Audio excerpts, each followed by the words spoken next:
Dieu a pourvu pour son Église des moyens spéciaux de guérison auxquels tu peux recourir en cas de maladie. La prière d'un frère mature, la prière de l'assemblée et ta propre prière faite avec ferveur.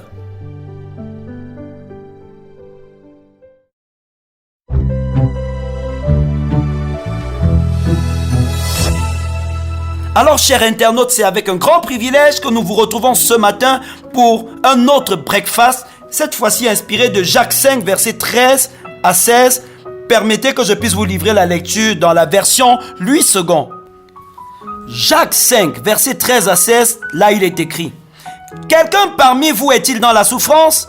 Qu'il prie. Quelqu'un est-il dans la joie? Qu'il chante des cantiques.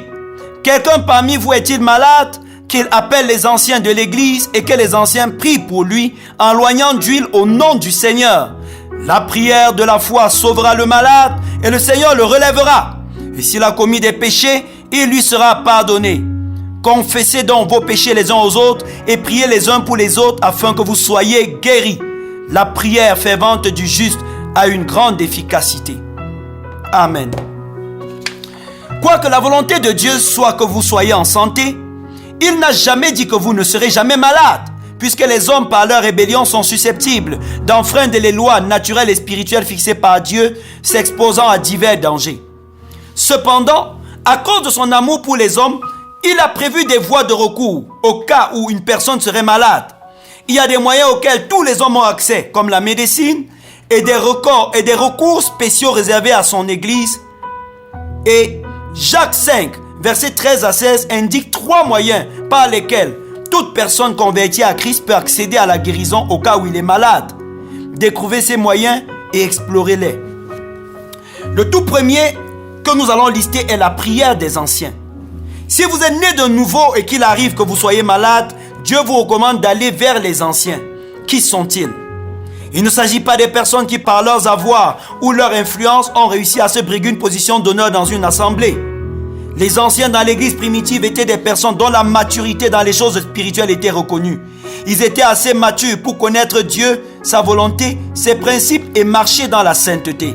Ainsi, ils avaient suffisamment de foi pour prier pour le malade et Satan ne pouvait faire aucune objection à leur autorité. Êtes-vous malade? Faites appel à un chrétien mature, demandez-lui de prier pour vous. Deuxièmement, la prière des uns pour les autres. Dieu rend aussi la guérison accessible par la prière communautaire. Il a décidé d'honorer toutes les rencontres qui se font au nom de Jésus. Dès que 2 frères se réunissent au nom de Jésus, ils ont la garantie de sa présence. Il est là dans toute sa puissance et dans toute sa gloire. Et aucune maladie ne peut lui résister. Toutefois, en vous réunissant en son nom, il recommande que vous confessiez vos péchés les uns aux autres. Non pas qu'ils l'empêcheront d'agir, mais qu'ils permettront à Satan de vous résister et de prolonger vos souffrances. Êtes-vous malade? Appelez 1 ou 2 frères et priez ensemble. Troisièmement, enfin, la prière fervente. Dieu a dit que votre prière personnelle, quand elle est faite avec ferveur, produit une grande force. Celle-ci est suffisante pour vaincre la maladie.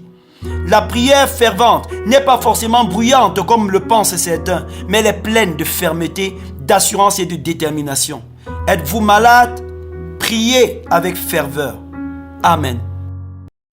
Alors que nous avons beaucoup traité du sujet de la maladie ces jours, permettez qu'ensemble nous prions en ce qui vous concerne. Quelle que soit la maladie dont vous souffrez, maintenant, commencez à proclamer au nom de Jésus que dans sa bonté, Dieu veut que vous soyez en santé.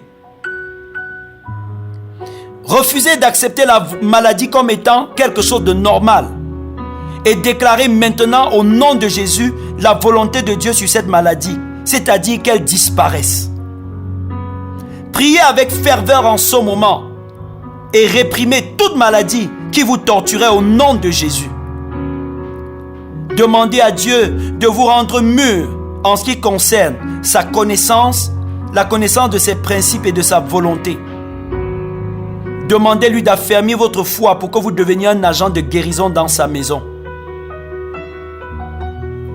Permettez que je prie pour vous. Père, dans le nom puissant de Jésus, je déclare en ce moment ta volonté sur tous ceux qui m'écoutent, à savoir qu'ils soient guéris. que par ta puissance, ils soient visités et restaurés au nom de Jésus. Je prie afin que toute personne parmi eux qui s'est rendue coupable d'un péché soit visitée en ce moment et libérée de toute forme de culpabilité. Je prie au nom puissant de Jésus-Christ que les instruments de guérison qu'ils sont soient aiguisés et que tu leur donnes de parvenir à la maturité en ce qui concerne tes choses. Merci Père parce que tu es fidèle et tu le fais au nom puissant de Jésus-Christ. Amen.